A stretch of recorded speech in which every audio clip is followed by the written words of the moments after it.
7일 만에 기억력이 좋아집니다. 치매 예방에 좋은 음식, 타부.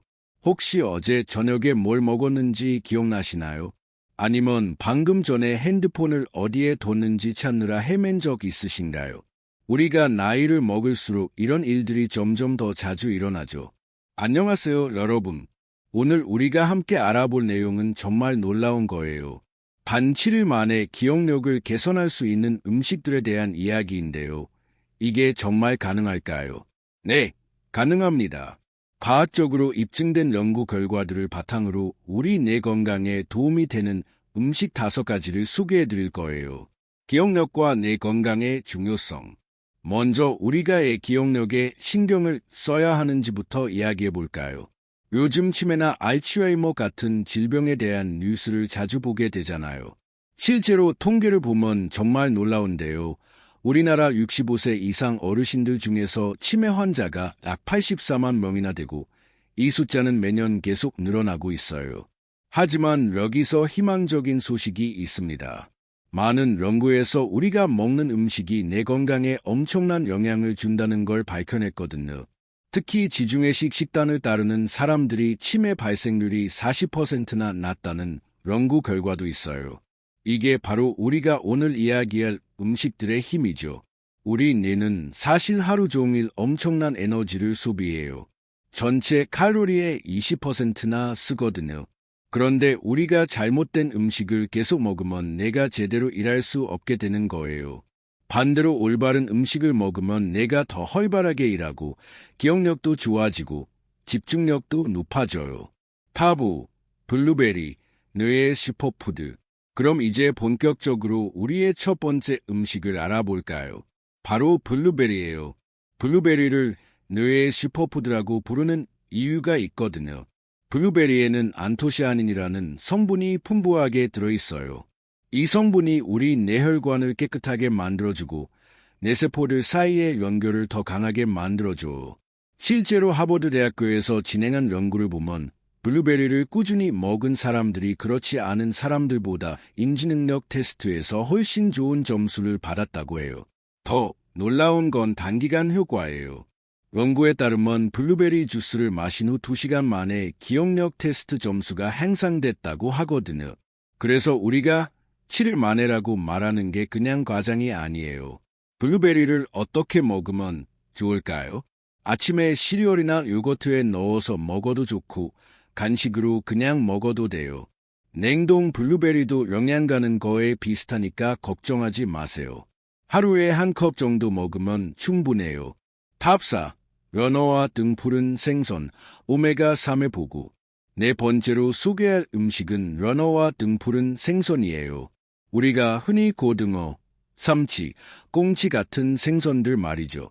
이 생선들의 비밀은 바로 오메가3 지방산에 있어요. 특히 DHA라는 성분이 우리 뇌 건강에 정말 중요한 역할을 해요.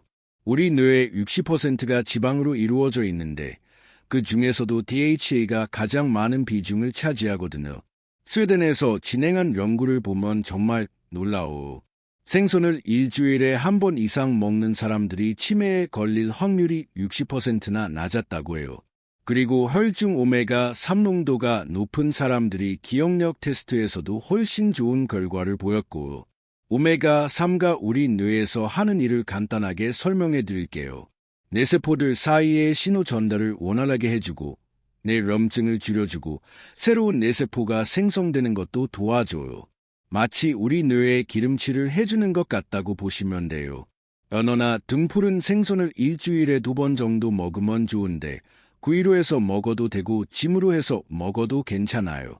다만 튀김은 오메가3을 파괴할 수 있으니까 피하시는 게 좋겠어요. 탑3.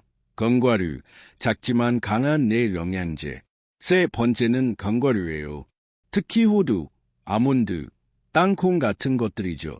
작은 크기지만 우리 뇌에게는 정말 강력한 영양제 역할을 해요. 견과류에는 비타민 E가 풍부하게 들어있어요. 이 비타민 E가 우리 뇌세포를 산화 스트레스로부터 보호해주는 역할을 하거든요.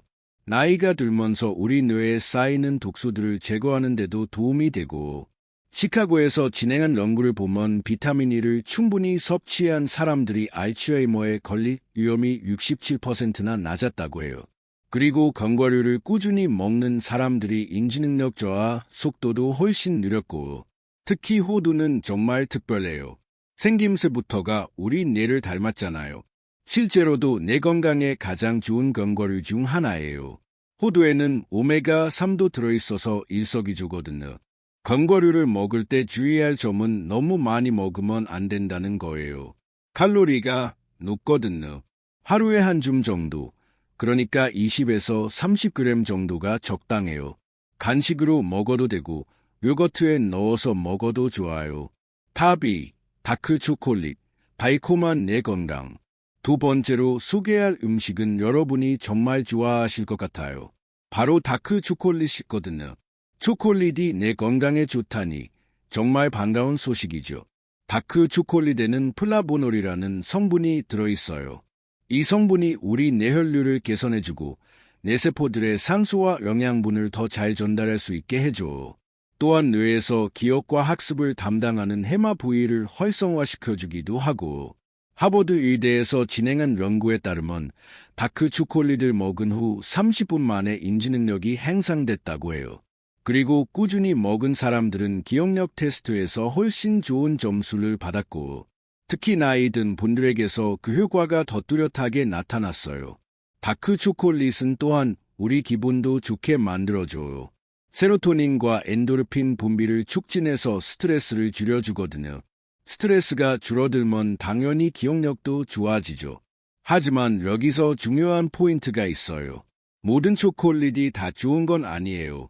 코코아 함량이 70% 이상인 다크 초콜릿이어야 해요. 설탕이 너무 많이 들어간 밀크 초콜릿은 오히려 내 건강에 해로울 수 있거든요. 하루에 한두 조각 정도가 적당해요. 타빌, 녹색 잎채소, 뇌의 청소부. 드디어 우리의 1위를 발표할 시간이에요. 바로 녹색 잎채소예요. 시금치, 케일, 브로콜리, 상추 같은 채소들이죠. 녹색 잎채소가 1위인 이유는 정말 다양한 뇌 건강 영양소들이 골고루 들어있기 때문이에요. 비타민 K, 업산, 베타카로틴, 루테인 등이 풍부하게 들어있거든요. 시카고의 러시 대학교에서 진행한 연구가 정말 놀라워.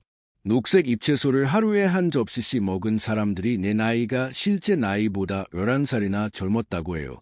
또한 치매 발생 위험도 40%나 낮았고, 비타민 K는 우리 뇌에서 신경세포를 보호하고 인지능력을 향상시켜줘요.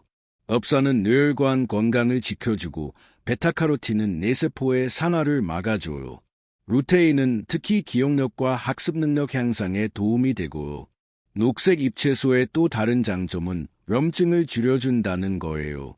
만성염증이 치매의 주요 원인 중 하나인데, 이 채소들이 그런 염증을 자연스럽게 줄여주거든요. 매일 녹색 잎채소를 먹는 게 중요한데, 샐러드로 먹어도 되고, 나물로 무쳐 먹어도 되고, 국이나 찌개에 넣어서 먹어도 좋아요. 하루에 한두 접시 정도가 적당해요. 7일 실천 계획과 결론. 이제 우리가 소개한 5가지 음식을 어떻게 7일 동안 실천할 수 있을지 알려드릴게요. 첫째 날부터 셋째 날까지는 하나씩 추가해보세요. 첫날에는 아침에 블루베리 요거트로 시작하고, 둘째 날에는 점심에 러너 구이를 추가하고, 셋째 날에는 간식으로 견과류 한 줌을 먹어보세요. 넷째 날부터 여섯째 날까지는 나머지 음식들을 추가해보고, 넷째 날에는 오후에 다크 초콜릿 한두 조각, 다섯째 날에는 저녁에 시금치 나물을 추가해보세요. 일곱째 날에는 5가지 음식을 모두 하루에 먹어보세요. 그리고 이때 자신의 컨디션이나 기억력에 변화가 있는지 체크해보시고, 중요한 건 꾸준함이에요. 7일은 시작일 뿐이고, 계속해서 이런 음식들을 먹는 습관을 만드는 게 중요해요. 우리 뇌는 하루아침에 좋아지지 않지만, 꾸준히 좋은 음식을 먹으면 분명히 변화를 느낄 수 있을 거예요. 마지막으로 한 가지 더 말씀드리고 싶은 건 음식만으로는 부족해요. 충분한 수면, 규칙적인 운동, 스트레스 관리도 함께 해야 진정한 뇌 건강을 지킬 수 있거든요. 여러분의 뇌 건강을 위한 여행이 오늘부터 시작됐어요. 우리가 소개한 이 5가지 음식들과 함께 더 건강하고 젊은 뇌를 만들어 가시길 바라요. 오늘 영상이 도움이 되셨다면 구독과 좋아요 버튼 꼭 눌러주시고 댓글로 여러분의 경험도 공유해 주세요. 다음 영상에서 또 만나요.